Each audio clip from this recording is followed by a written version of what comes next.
This is Akashvani and I am Valsa Williams with the midday news.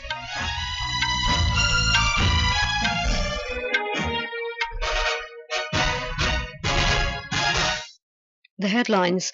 Prime Minister Narendra Modi leads 10th International Yoga Day celebrations in J&K's Srinagar. Says world sees yoga as a powerful agent for global good.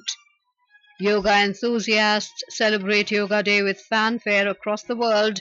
Indian missions abroad organize special programs. Delhi High Court puts Chief Minister Arvind Kejriwal's bail on hold in alleged liquor scam, allows urgent hearing on ED's plea. Supreme Court declines to stay NEET-UG 2024 counselling again, issues notice to NTA. Election Commission orders revision of electoral rolls in Jammu and Kashmir and 3 poll-bound states.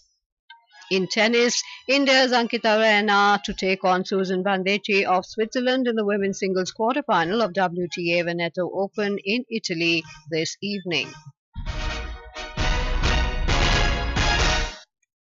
The 10th International Day of Yoga is being celebrated across the globe today. The main function was held at Sher Kashmir International Conference Centre in Srinagar, Jammu and Kashmir. Prime Minister Narendra Modi led the celebrations from Srinagar. J&K Lieutenant Governor Manoj Sinha, Union Minister Pratap Rao Ganpat Rao Jadhav and many other dignitaries joined the program. Globally, embassies and Indian missions abroad will join the celebrations, reflecting yoga's widespread influence. On the occasion, the Prime Minister addressed the gathering and participated in the Common Yoga Protocol session, highlighting yoga's significance in nurturing physical, mental and spiritual growth.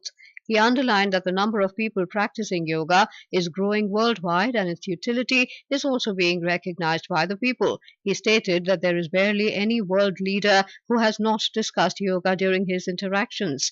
He recalled watching a video about a competition organized in Egypt regarding photographing or making a video on yoga at the country's iconic tourism centers and praised the efforts of those taking part in it. Similarly, yoga and tourism can become a major source of employment in Jammu and Kashmir, the Prime Minister highlighted. Egypt ने एक competition organise किया और उन्होंने tourism से जुड़े हुए जो iconic centres वहां पर जो बेस्ट योगा की फोटो निकालेगा या वीडियो निकालेगा उसको अवार्ड दिया. इतना आकर्षण पैदा कर रही और कश्मीर के लिए तो योग एक बहुत बड़ा रोजगार का जरिया बन सकता है. टूरिज्म के लिए बड़ा आकर्षण का केंद्र बन सकता है.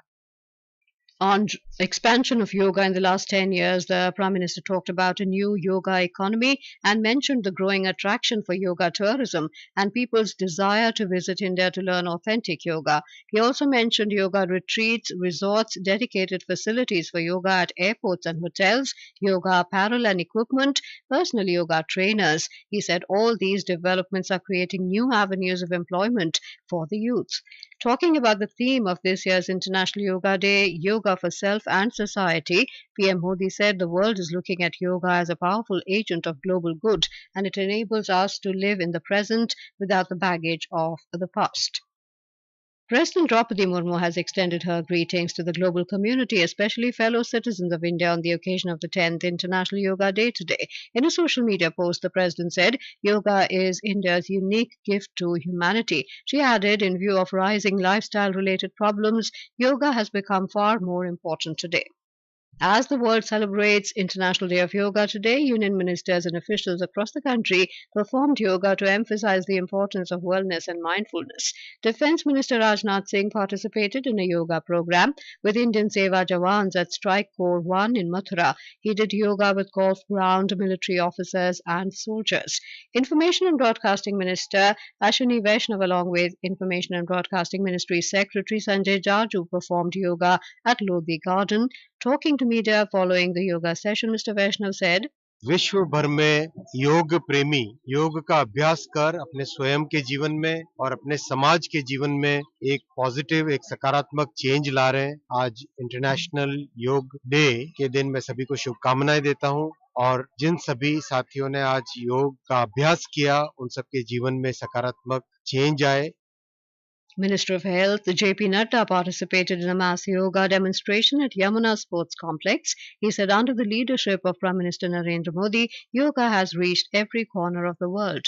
ये योग की विधा जो हमारे देश तक सीमित थी, आज दुनिया के कोने कोने तक पहुंची है और सभी लोग इसमें अपने आप को शामिल कर रहे हैं। मैं आज के दिन आप सब लोगों से यह आह्वान करूंगा कि अपने दैनंदिन जीवन में योग के अभ्यास को अपना जीवन का भाग बनाएं। External Affairs Minister Dr. S. Jaishankar, along with other diplomats, also performed yoga. Union Minister of Parliamentary Affairs Kiren Rijiju led the celebrations for the International Day of Yoga at Millennium Park. In Punjab also there was a special celebration of Yoga Day today. The joint checkpost located at Attari in Amritsar district on the international border witnessed a spectacular yoga ceremony.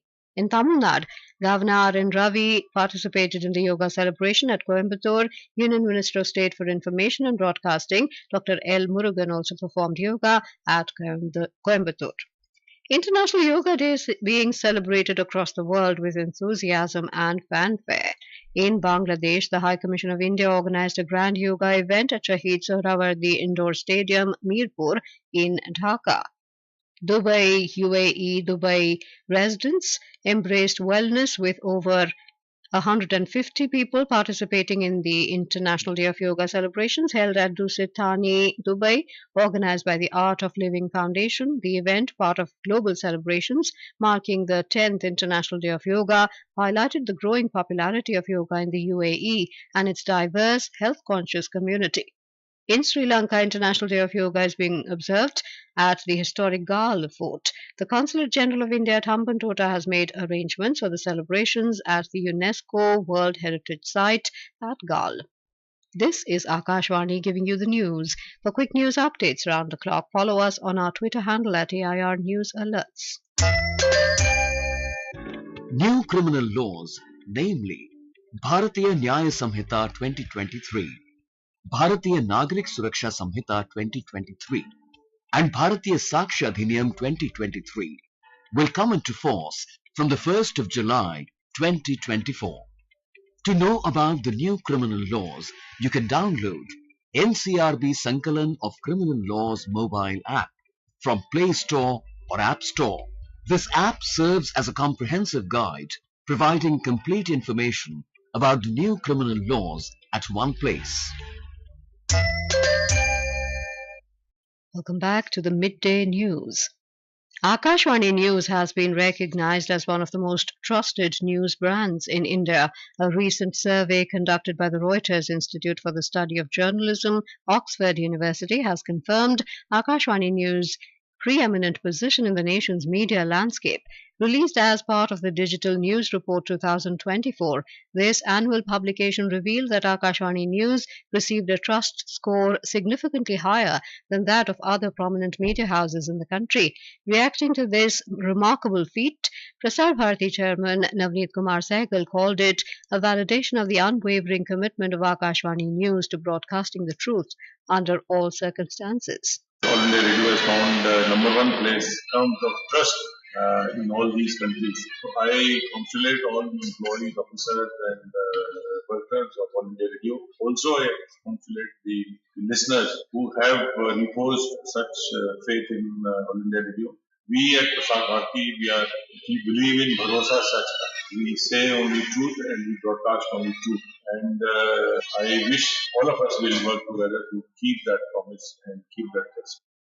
The Delhi High Court has said the trial court order granting bail to Chief Minister Arvind Kejriwal will not be given effect till it hears the ED's plea challenging the relief granted in the money laundering case linked to the alleged excise scam.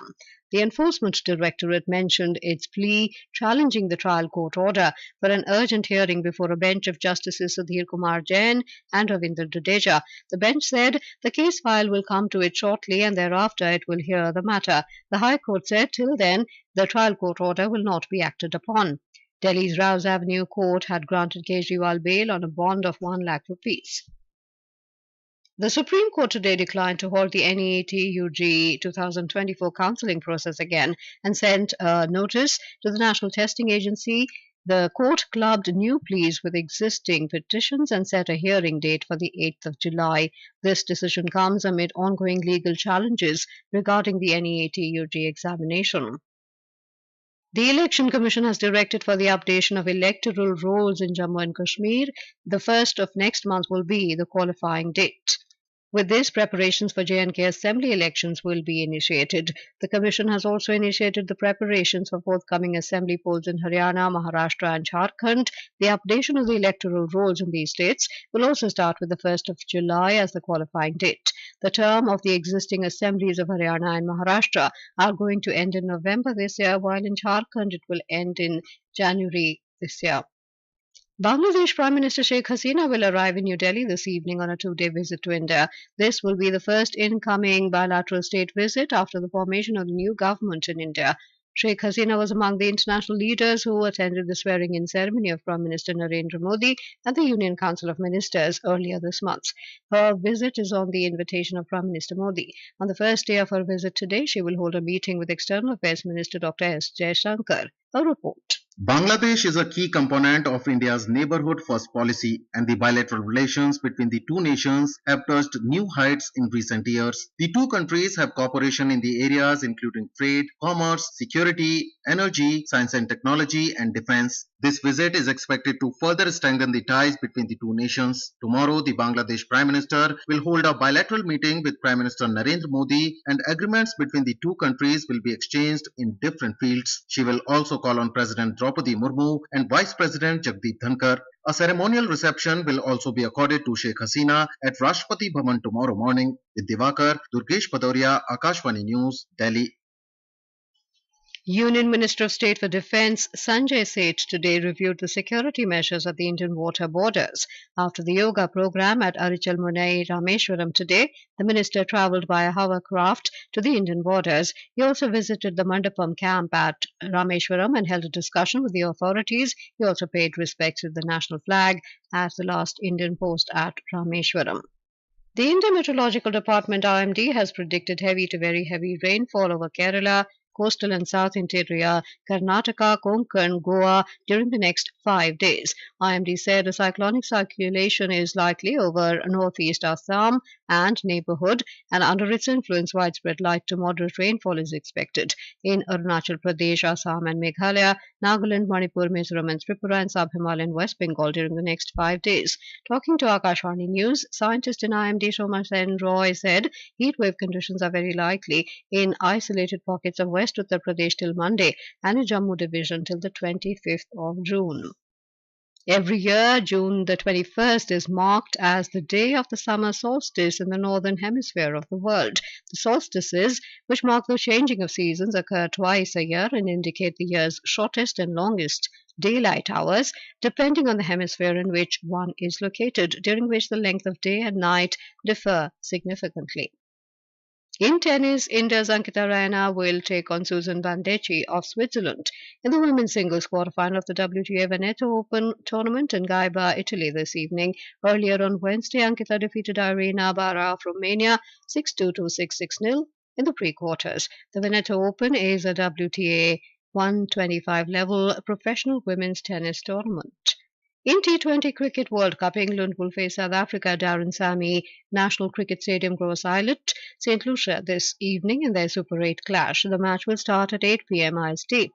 Earlier in the day, Australia defeated Bangladesh by 28 runs at Sir Vivian Richards Stadium. North South Antigua, Bangladesh scored 140 for 8 in the stipulated 20 overs. In response, Australia scored 100 for 2 in 11.2 overs in the rain-disturbed match and won, according to Duckworth-Lewis turn method.